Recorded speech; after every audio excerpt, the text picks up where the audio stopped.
Rob John Webb here, and I'm going to show you just a short video today of 6 records that were life-changing for me, but not like, oh, God, my life changed, you know. After hearing them, it's just a simple case of my internal emotions when hearing these records changed. That makes sense. I don't know. But anyway, the whole point is when people say, oh, this record was life-changing for me, there's not this defining moment where, you know, your life is suddenly split into a different, you know, area, and that's it. You've left that one behind.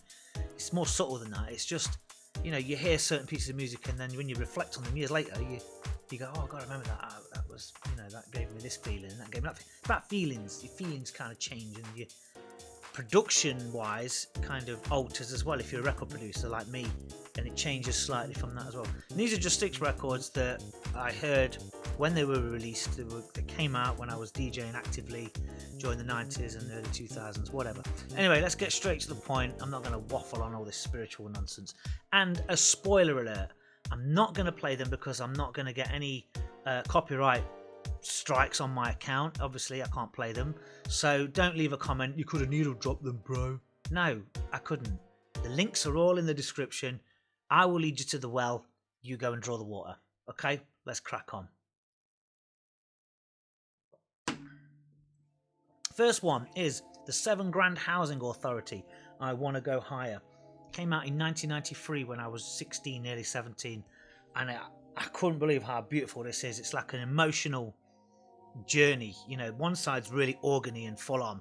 And it's by Terence Parker. Obviously, he's been around for a long time, done some great stuff.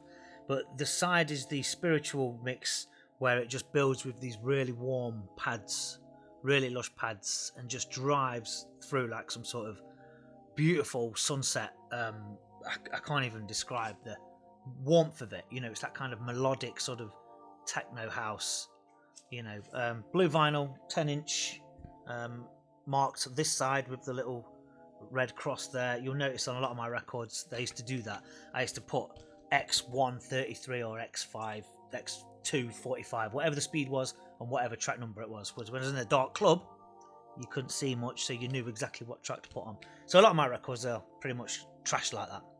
But I was a working DJ, so what can you do? You know, that's the whole point. Never trust a DJ who claims to be a DJ who has a mint record collection. You've got to have a battered record collection. Anyway, this one, Andy Caldwell on Naked Music, All I Need, came out in 2001 at the twist of the century when everything started in the UK club-wise going more into bars, late bars and stuff. So this kind of stuff was perfect for that. Real groovy soulful house, solid chunky beats. And this one, I love this version. It's Andy's original flavour. CJ1 remix is good as well, but this on Naked was just, this whole label around that time, late 90s into the 2000s, these guys were massive, you know, Miguel Miggs and all them. But yeah, that one there is a beautiful track. Reminds me of DJing in the bars, early 2000s, when the 90s had just started to chill out a bit and everything became a bit more soulful. This one, I always forget the name of it because this is the test pressing that I've got, and I've had since start. Again, it's got X133 on it, so I know which side to have played. And this is Voices of Life, Steve Silk Hurley, Say the Word. What a brilliant sort of disco-y sort of groove, but really soulful, and the vocals on it are just proper driving.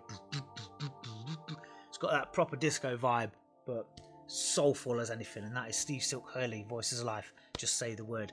I remember when this came out, it was one of those perfect tracks to start the night with when I was warming up, you know, at the club or whatever. Cracking record. Loleatta Holloway, the Queen's Anthems, Coming Down the Stairs with the Rollers in My Hair. Johnny Vicious remix. 94 Johnny Vicious was one of the biggies of that year for remixes and tracks. He made some really good raw disco stuff.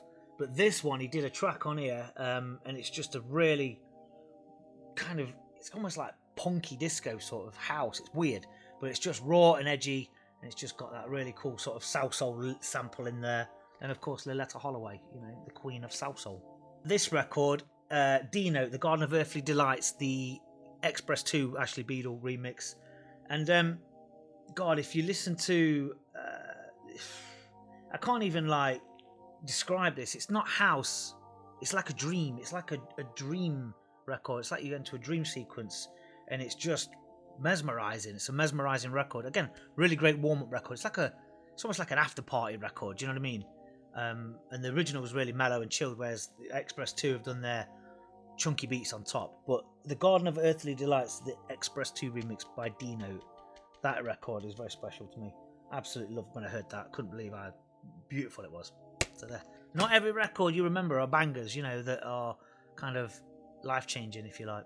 And last but not least, this one, again, New York Soul, the Nervous track, came out late 93, if I remember. Let me just double check. My memory is a little bit hazy then. Late 93.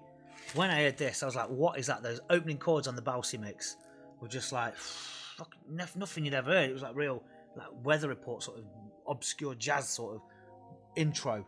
And then, you know, it just kicks into those drums and that breakbeat, and it just goes on and on and on. And obviously, you know, Masters at Work, one of their Alias.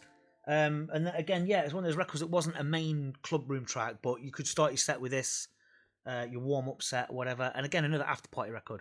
But yeah, that is just absolutely masterpiece, and it still sounds as fresh today as ever because it's almost like a live record rather than a synthesized one. It's got kind of timeless. So there's 6 records that I absolutely love, that were life-changing for me, and records that I remember with great fondness.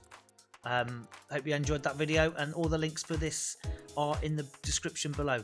See you later.